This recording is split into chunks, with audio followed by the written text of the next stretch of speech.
बेहद खुशी हो रही है कि वर्षों से प्रतीक्षित समस्या जो यमुना पार इलाके हैं, जिनमें हमारा कचपुरा, नाउकी सराय, प्रकाश नगर, भगवती बाग, सीतानगर, ट्रांसफार्मर फेज 1, सादरा, नाराइज पश्चिम, नाराइज पूर्व, यमुना पार, प्रकाश नगर, नवलगंज और टेढ़ी बगिया।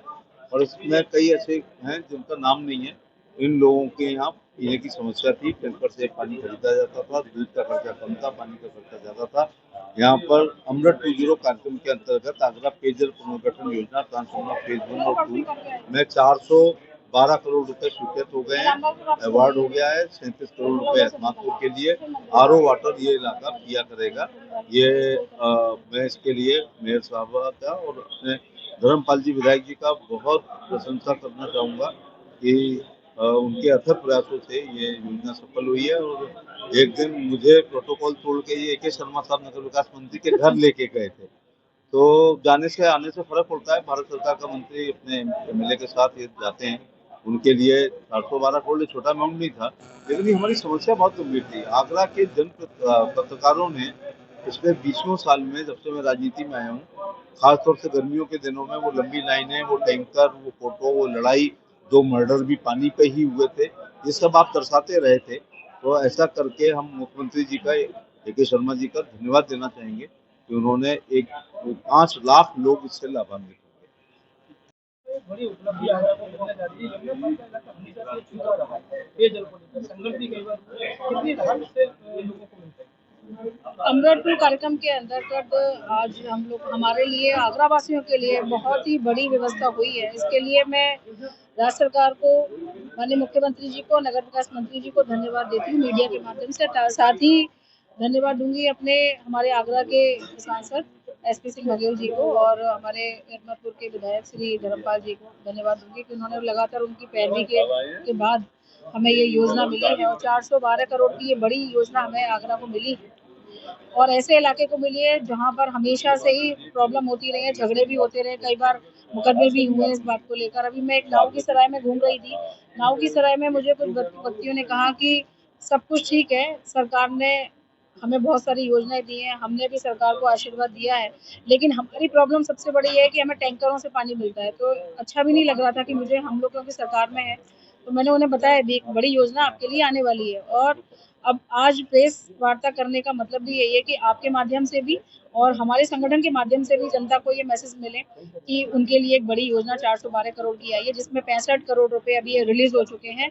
और क्योंकि अभी मानसून सत्र है, तो मानसून के बाद लगभग 15 दिन के बाद ये योजना का कार्य शुरू हो जाएगा, जिसके लिए हम वहाँ पे चलेंगे भी, वहाँ पे जाके पूजन भी करेंगे अभी। और इसके लिए मैं केंद्र सरकार और राज्य सरकार दोनों को धन्यवाद देती हूँ।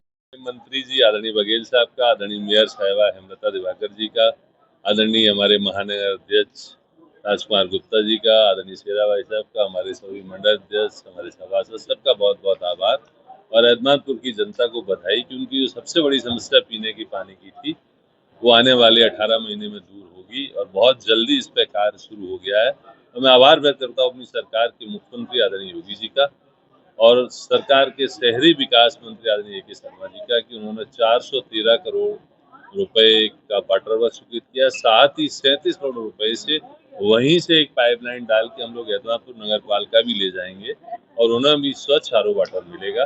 निश्चित रूप से आने वाले दिनों में जो हमारी जनता की सबसे बड़ी समस्या है उसका हल मिल जाएगा और जनता को स्वच्छ और पीने योग्य पानी मिलेगा। विधायक जी, इसमें सबसे बड़ी बात यह है कि जो वाटर वर्क्स यहाँ बनेगा, इसमें NDBR प्लांट भी लगाया जा रहा है। वो इस मारे लगाना पड़ता है कि यमुना का जल है वो प्रदूषित माना जाता है और नदियों के मुकाबले में। तो यमुना के पानी में जब भी हम उसे संशोधित करते हैं तो MBBR टेक्निक ही लानी पड़ती है। जैसे सिकंदरा में लगा है, सिकंदरा में 144 MLD का लगा है, हमारे यहाँ 55 MLD का लगेगा। और जो हमारी करीब 5 लाख आबादी है, ऑन रिकॉर्ड हमने 3 लाख लिखी है, लेकिन 5 लाख लोग हैं हमारे यहाँ, 2.25 लाख तो बोटी है। तो उन लोगों को निश्चित रूप से बहुत फायदा मिलेगा और संपूर्ण पूरा इलाका जो भी हमारा नगरीय क्षेत्र है यमुना पार का, हर घर तक ये पानी पहुंचाने का काम हम लोग करेंगे। क्या इसमें भी जैसे और भी जगह आपका गंगा जल आ रहा है, तो क्या इससे भी हमें गंगा जल मिलता है? तो गंगा जल से भी अच्छी क्वालिटी मिलेगी। RO का मतलब देखिए, 2 अलग अलग योजनाएं हैं। वो ग्रामीण विकास की योजना है, उसमें हम एटा से पानी लाके गाँव में दे रहे हैं। गाँव में हम 2 जलाशय बना रहे हैं, एक नादुग में बना रहे हैं, एक गढ़ी डैम में बना रहे, वहां से हम पानी पंप करेंगे। वो एक ग्रामीण योजना है, ये शहरी विकास मंत्रालय की योजना है।